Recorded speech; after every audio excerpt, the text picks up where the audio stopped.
So hello, everyone. Welcome to Tomorrow's Wheels First Talk with Experts. I am your host, Ester Fonseca-Patriarco, a sustainability communicator and the founder of Tomorrow's Wheels. On today's talk, we'll discuss the carbon footprint of motorsport, what we know, and potential solutions to reduce these emissions. Our experts are Logan Waddle and Innandya Kusumawardhani from the Kolk. Speaking from Indianapolis in the United States, he is the Sustainability Program Manager at Penske Entertainment. Sorry about that. Welcome, Logan. Yeah, thank you, Esther. As you said, my name is Logan Waddle. I am the Sustainability Program Lead here for Penske Entertainment. So within the Penske corporate structure, there are four main companies. We have Penske Entertainment, which is where I'm focused, Penske Automotive Group, which are dealerships across the country, Penske Transportation Solutions, which are the rental and logistics fleet that you see on the highways, and then Team Penske, of course, building the race cars down in North Carolina. So I focus specifically on the NTT IndyCar Series and the Indianapolis Motor Speedway. Started here at IMS back in 2016 as an intern when I was in college, actually. Have worked in various different roles in different departments between guest experience, facilities, and operations in the ticket office before officially moving into the sustainability role. But it's great that I get to mix my two passions, which are motorsports and the environment, and try to help drive progress and sustainability across our entire industry. Awesome. Thanks for sharing. Just so for people who don't know Penske or IndyCar, could you share just a little bit more exactly like what is like the work across all those entities you mentioned? Yeah, so IndyCar has been around for over a century now, actually. So the Indianapolis Motor Speedway was built in 1909 with as an automotive testing ground for all of these new inventors and manufacturers that were building race cars and wanted to test them. So IMS was built, and the Indianapolis 500 was raced for the first time back in 1911. The series name itself has gone through many different names and variations over the years. But at Penske Entertainment and across the board with all of our sustainability leads at the different businesses, we're really working on reducing emissions in strategic ways. My main focus is waste diversion, energy consumption, and then transportation. Those have all fairly large impacts across the board within the Penske Corporation family of businesses. And so we're really working on all different types of ways that we can take a look at reducing those types of impacts, which I'm sure we'll dive into in a little bit. Wow, that's impressive. I didn't realize it was that old. That's very nice. Yeah, been around for a long time. We're known as the Brickyard. It was originally paved with sand and gravel, the track was, and then they paved it with bricks. I can't imagine how bumpy bricks would be to drive on at high speeds for 500 miles. And then later we paved the track, and the bricks are actually still underneath the track, which is hence how we got the Brickyard name. Wow, that's awesome. Thanks for sharing, Logan. Okay, now I want to go to Innandya. For the ones who don't know, I met Innandya at a climate strike in Jakarta, and I was very inspired by her work. And I ended up working for her organization. So with the word Innandya, could you tell more about yourself, your story, and about your work? Yeah, thank you, Esther, for setting up this communication channel. Looking forward to connect with like-minded people in the sustainability field. Hello, Logan. I'm Innandya Kusumawardhani from Kolk. I'm from Jakarta, Indonesia. I'm wearing two hats actually. My day job is in BP as VP Transformation Lead for Asia Pacific and India. So I help BP to move from international oil and gas company to an integrated energy company. So that means rethinking how they work, rethinking how the organization responding to the changes that is expected from the industry, as well as just the general portfolio of the BP's portfolio itself on how we can, transform the energy industry. And on, at the weekend, I'm actually the co-founder as well as COO of CarbonEthics, which is an organization that aims to accelerate decarbonization through tech-enabled natural climate solutions. I guess that's in short what I do, Esther. Awesome. Do you want to share anything else about CarbonEthics? Because the focus here is about carbon footprint, so maybe what you're doing, to help reduce and offset emissions. Yeah, sure. Happy to share about CarbonEthics. So we're an organization that focuses on blue carbon conservation with community-based start as a pioneer. So we have been doing quite a number of projects to restore mangroves, including working with the local government as well as central government, strengthening the policies, communicating the importance of blue carbon ecosystem, as well as trying to do some innovative, scientific stuff to restore the ecosystem, such as seagrass planting through the lab, as well as, creating some creative community-based system with the low carbon aspects in the local communities. So we are the organization that people go to when they want to offset their carbon. So if we talk about motorsport, I guess that's somehow how we gonna merge the topic there. Yeah. Yeah, perfect. Thanks for sharing, Innandya. So Logan, now back to you. You've been working motorsport since 2016. And what can you tell us?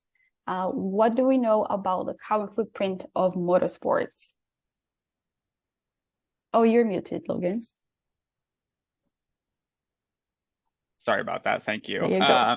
Well, we know that the largest portion of our footprint is really what's out of our control. So just a quick overview of a greenhouse gas inventory for those who may not be fully familiar with it. There are 3 scopes of emissions. So in layman's terms, scope 1 of emissions are emissions that occur internally because of your business. So you think of things like natural gas consumption, operational fuel that you use on site. For instance, that would be the ops trucks that we have here at IMS and our track rescue vehicles and that fuel that we consume for our events.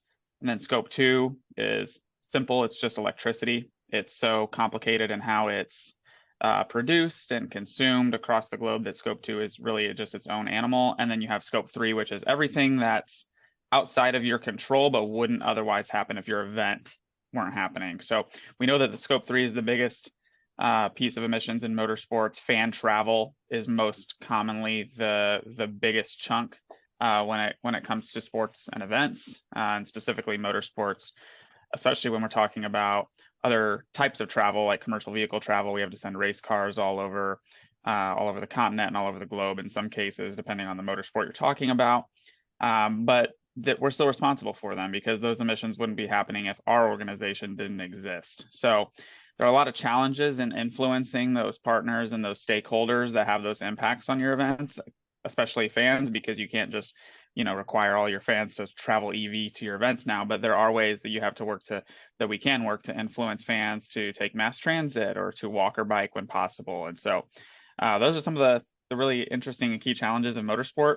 Really what happens on track is a very small sliver in the pie of what our total emissions actually end up looking like when you look at the full picture. That's very interesting because when people think of motorsports carbon footprint, they think of the cars, like you're running cars. So this is probably a lot of emissions, but you're saying that it comes from traveling, right? Yeah. And when people hear that I'm a sustainability program lead for IndyCar, the first thing they say, if they're not familiar with the nature of our business, is, so you're going to make the race cars electric. And it's so much more than just what happens on the track. We're making some great strides with our 100% renewable fuel with Shell and with our Waiuli tire technology, with Firestone for the things that are happening on track. So we're making some great strides there, but there's so much that happens off track that we have to keep our arms around in order to really strategically reduce our footprint. Yeah, that's very interesting. I don't know, Innandya, do you have anything to comment or add?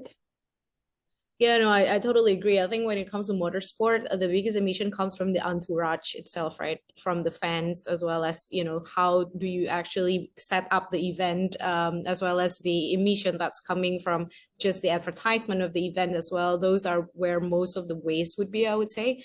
And I think transportation itself is about 25 to 30% of emission globally, but motorsport is probably not that big out of that 25%. I would say perhaps lower than 10, Logan. I'm not sure exactly. But I think motorsport has been quite an exemplary example when it comes to efficiency, right? Like if you watch how they changed the tire back in the 1980s, for instance, it probably took 5 minutes, but these days it's probably just 10 seconds, right? So I am watching this industry and hoping that those innovation could also take place in the sustainability place part of motorsport as well. Yeah. And I think that's the really exciting part about it, to Innandya's point, is motorsport is built on innovation and technology and being a testing ground for the automotive industry. And a lot of people don't necessarily realize it who are just getting into the sport. They just think about, you know, fast cars and good racing, which is all part of it too. It's just a great byproduct. But our industry was really created to test automobiles and this industry, and so sustainability is just the next phase of that, in my opinion, on how we can continue to protect this industry in the best way we can while making it better for the planet. Yeah, absolutely. And I love that motorsports can use the competitiveness of teams to push, you know, the innovation, so they can bring things that will impact the whole mobility and automotive industry. All right, so maybe we can move to the next question. That one is for Innandya. So Innandya, a solution that motorsports teams and championships are adopting is carbon offsetting. So the question is it really a solution? What can you tell us about carbon offsetting? Yeah, I mean, I know I sell carbon offset, but I don't usually tell people to do carbon offset right away. So if the customer or corporate client comes to me, then what I would advise first is reduction first. So what are your reduction plans? And I think that's the same with motorsport. And Logan has told us just now that there are quite a number of pathways to reduce your emissions before, it's not going to get to net zero for sure in an instant, but of course we want to see a pathway on how you basically reduce your scope 1 and scope 2 at least, because that's the ones that within your control almost.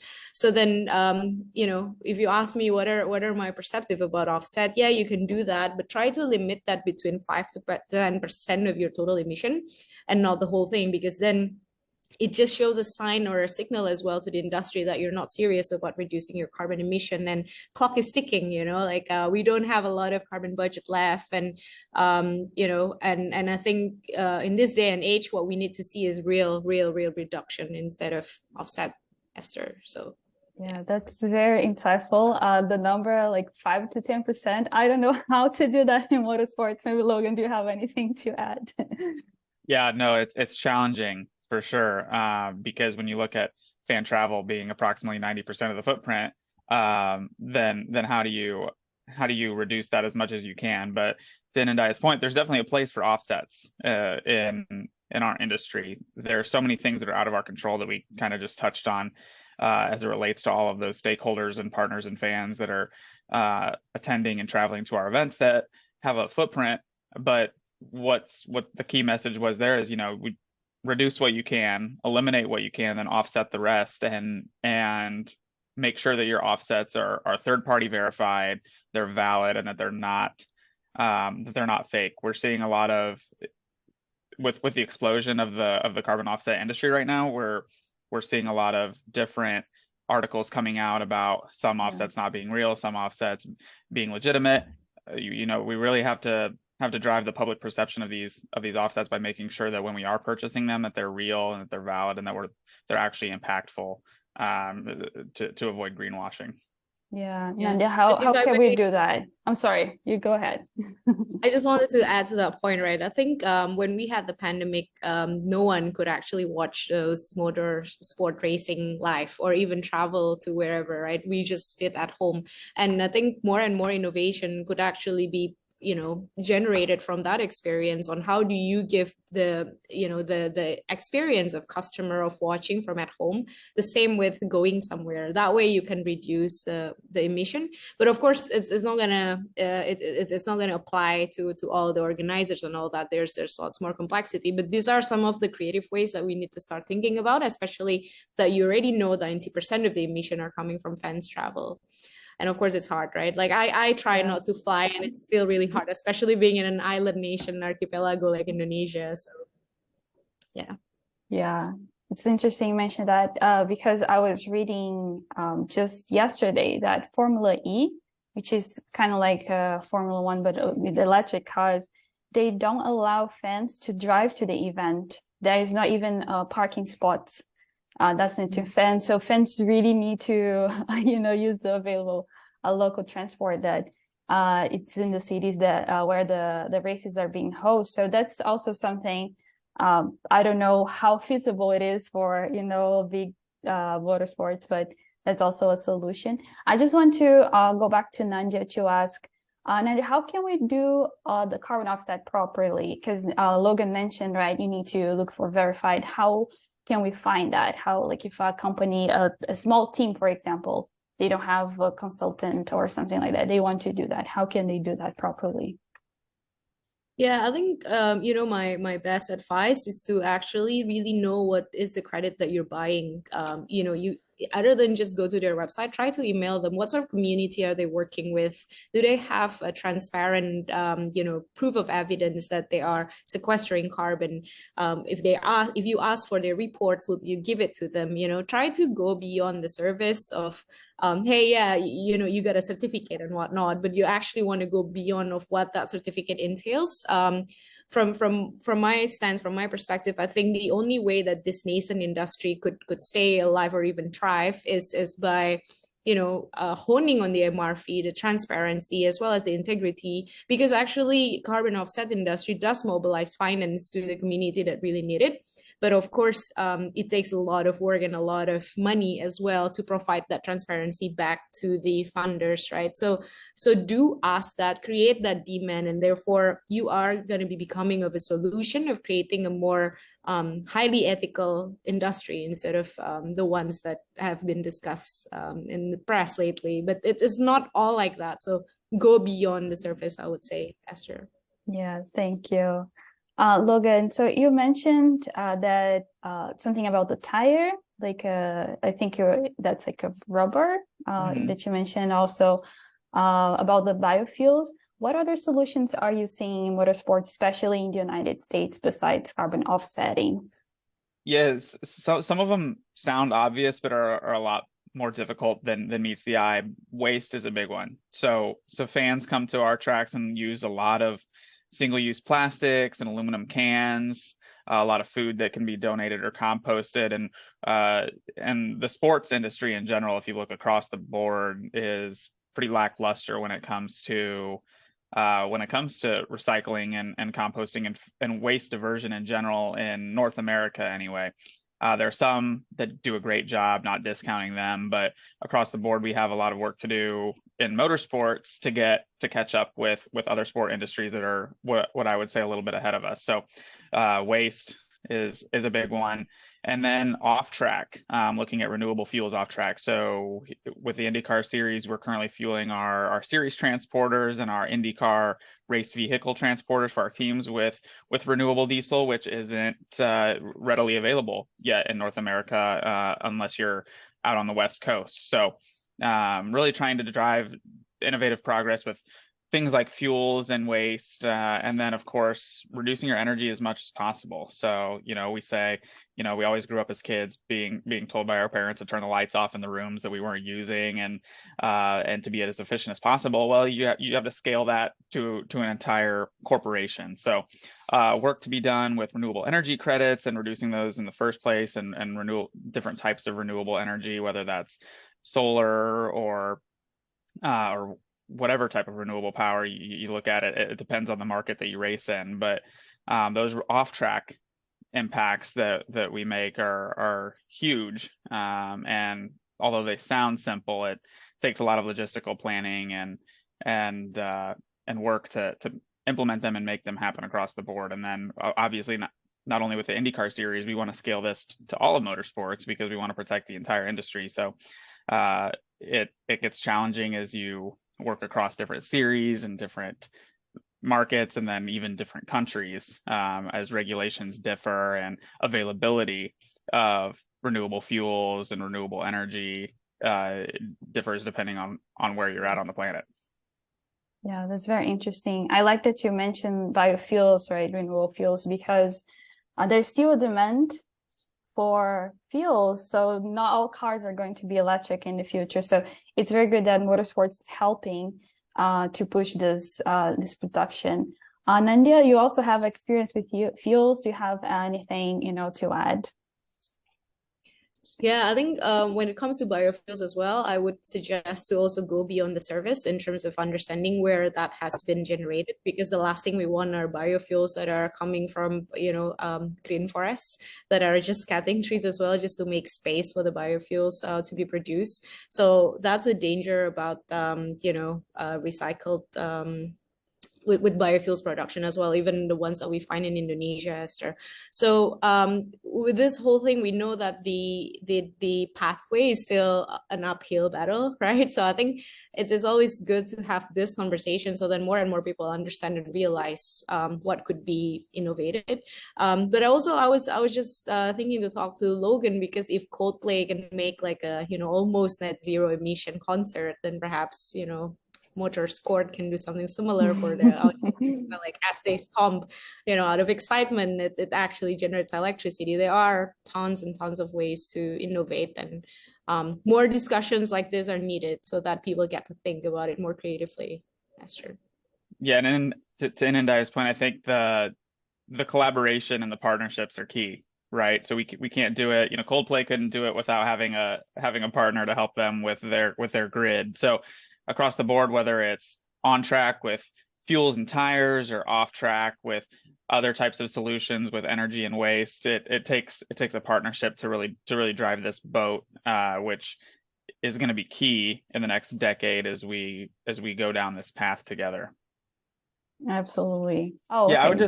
The only thing I would just say that it's important for everyone to be open-minded about the solutions to environmental challenges that we're facing. I think regardless of the sport or the industry, we all have to work together to do it, and we all have to drive this progress together. So I would say that those that are fighting change are the ones that are going to get left behind. So keep an open mind and keep fighting for progress. I know it can be, to those out there that are fighting their own climate solutions within their own industry or business, it can be challenging, it can be daunting, it can feel like an uphill battle, like Innandya said. But if it were easy, everyone would be doing it, right? And so I would just say to stay positive and keep on pushing, because we're going to get there, and it's going to take time. But it's an important initiative, and something that we're all going to be really proud of when we look back and see everything that we've done in the next 5, 10, 20 years with this industry.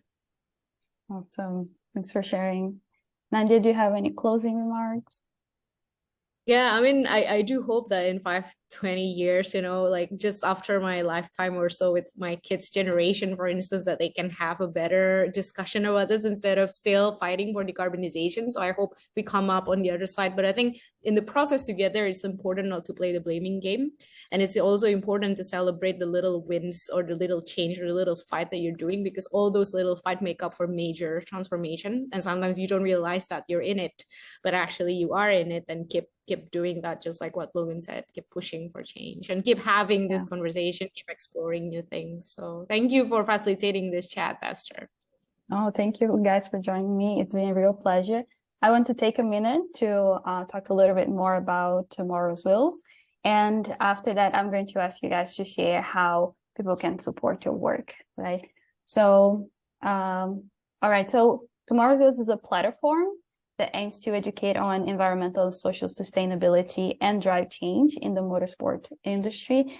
And our goal is to raise awareness of underlooked issues, collaborate with experts in the industry, like you saw here today, share innovation, and discuss sustainability solutions in motorsports. So if this topic interests you, visit our website at tomorrowswheels.com and give us a follow on your favorite social media channel. This will help us grow and drive change that we want to see. So back to Logan and Innandya. How can our audience support your work? I would say that we have to expect progress over perfection. It's really easy to poke holes in theories or in projects or in initiatives that we're doing right now because it may not be perfect or it may not be carbon neutral or net zero. But if we're taking steps in the right direction to support those types of initiatives, and we see the term keyboard warriors is being thrown around a lot in our industry right now. There are a lot of people who are against the change and against the progress, but to show that support, not only on social, but just when you're out talking to people, when you're at the track, when you're having these discussions, this whole platform, Esther, props to you for putting it together and working on it. This is raising awareness for our causes and just supporting in those ways. And when you have ideas, reach out and let us know. If you have suggestions, we're happy to entertain them and try to find ways together to do it, because as I've kind of the theme I've been saying this whole time is it's about partnerships and it's about collaboration. Not one person can do it alone, not one company can do it alone, not one series or sanctioning body can do it alone. We're all going to have to do it together. We're all on the same ship, as we say when it comes to planet Earth. So we're gonna need to work together and continue to drive that progress together. So that would be in layman's terms, or in short, how I would say that we can be supported in this journey. Awesome, thanks for sharing. What about you, Innandya? How can our audience support your work?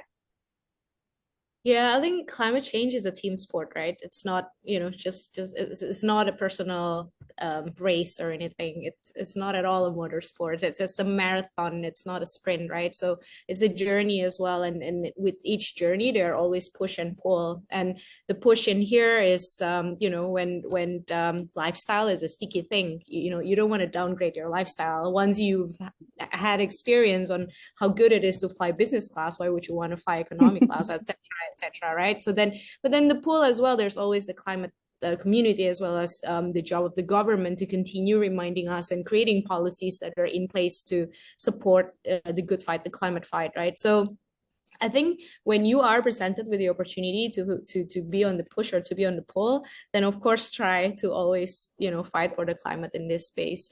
How can you support CarbonEthics? Just go to our website, carbonethics.org. You can help support us by adopting our blue carbon package. We are working directly with the local communities in the coastal areas of Indonesia that are directly impacted to the changes of climate change too. Esther knows that the most. So come help us. We need a lot of help. We need a lot of hands to help adapting to this new situations of climate, because it's not in the next 10 years. It's actually happening now, Esther. So, yeah, thank you for sharing. I really appreciate, guys. It was a pleasure to have you here. So I think we can wrap up. And yeah, that's it. Good evening for Innandya, and have a good rest. No, how do you say? Have a good rest of your evening and have a good day for Logan. Confusing with the time zones. Yeah, thanks for having us, Esther. Appreciate you reaching out. Thank you. Thanks for having us. Thanks. Have a great day, Logan. Have a great day, Esther. You as well. Bye. Bye.